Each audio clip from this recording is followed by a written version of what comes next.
যুক্তরাষ্ট্রসহ গোটা বিশ্বকে ভয়ঙ্কর এক শিক্ষা দিল ইরান। এছাড়া যুক্তরাষ্ট্রের সঙ্গে শান্তি চুক্তির পর এখন সবচেয়ে বিপজ্জনক অবস্থায় রয়েছে সৌদি আরব এবং আরব আমিরাত। মুসলিম এবং মধ্যপ্রাচ্যের দেশ হওয়া সত্ত্বেও পশ্চিমাদের কাছে মাথা নত করা এই দুই দেশ আগে থেকেই ইরানের প্রতিদ্বন্দ্বী ভূখণ্ড হিসেবে পরিচিত।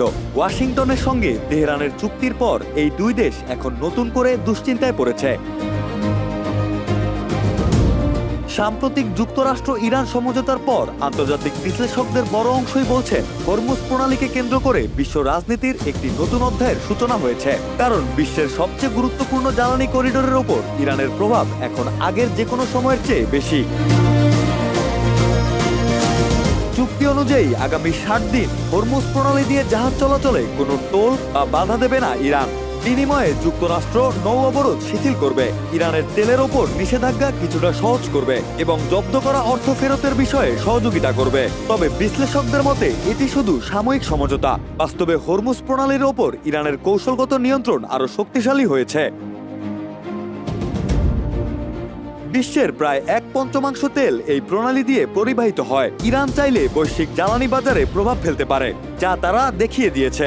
বিশ্বের বড় অর্থনীতিগুলোকে আলোচনার টেবিলে আনতেও বাধ্য করল ইরান। নিষেধাজ্ঞা শিথিলের জন্য এই নিয়ন্ত্রণকে দর কষাকষির হাতিয়ার হিসেবে ব্যবহার করলেও তারা সফল। প্রতিটি জাহাজ থেকে লাখ লাখ ডলার পর্যন্ত টোল আদায় করার ইঙ্গিত দিয়েছে ইরান। সেক্ষেত্রে বছরে এই একটিমাত্র প্রণালী দিয়ে ইরানের আয় হতে পারে কয়েক বিলিয়ন ডলার। অর্থাৎ যুদ্ধের ক্ষতি পুষিয়ে নেওয়ার জন্য এটি হতে পারে একটি স্থায়ী অর্থনৈতিক উৎস।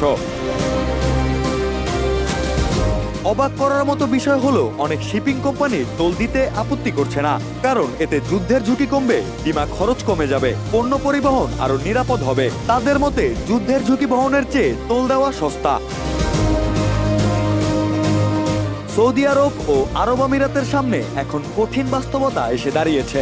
ইরান তাদের সবচেয়ে বড় ভূরাজনৈতিক প্রতিদ্বন্দ্বী। তারপরও হরমুজ প্রণালী দ্রুত সচল রাখতে টোল মেনে নেওয়া ছাড়া তাদের সামনেও আপাতত খুব বেশি বিকল্প নেই।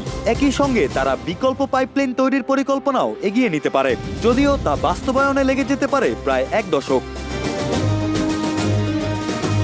মার্কিন প্রেসিডেন্ট ডোনাল্ড ট্রাম্প বারবার বলেছেন হরমুজ কখনোই ইরানের নিয়ন্ত্রণে থাকবে না, কিন্তু সাম্প্রতিক ঘটনা প্রবাহ দেখিয়েছে শুধু সামরিক শক্তি দিয়ে এই প্রণালী নিরাপত্তা নিশ্চিত করা সম্ভব নয়। ইরানের ড্রোন, ক্ষেপণাস্ত্র ও নৌকৌশল যুক্তরাষ্ট্রকে নতুন বাস্তবতা মেনে নিতে বাধ্য করেছে।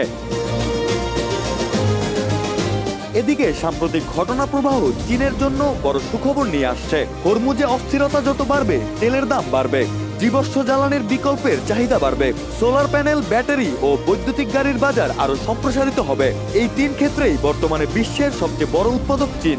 অর্থাৎ দীর্ঘমেয়াদে এই সংকট থেকে সবচেয়ে বেশি অর্থনৈতিক সুবিধা পেতে পারে বেইজিং। আর ইরানের শিরদাঁড়া শক্ত করে চোখে চোখ রেখে লড়াই করার মানসিকতা শুধু তেহরান নয়, বিশ্বও শিখল নতুন কৌশল। বিশ্লেষকদের মতে এখন থেকে বিভিন্ন দেশ নিজেদের ভূখণ্ডে থাকা কৌশলগত চেকপয়েন্টকে রাজনৈতিক ও অর্থনৈতিক অস্ত্র হিসেবে ব্যবহার করার চেষ্টা করতে পারে। যেমন মালাক্কা প্রণালী, বাব আল মানদেব, তাইওয়ান প্রণালী কিংবা সমুদ্রের তলদেশের ইন্টারনেট কেবল। দ্বিতীয় বিশ্বযুদ্ধের পর বিশ্ব বাণিজ্যের ভিত্তি ছিল অবাধ সমুদ্রপথ, কিন্তু হরমুজকে ঘিরে সাম্প্রতিক ঘটনাগুলো সেই ব্যবস্থাকেই প্রশ্নের মুখে দাঁড় করিয়েছে।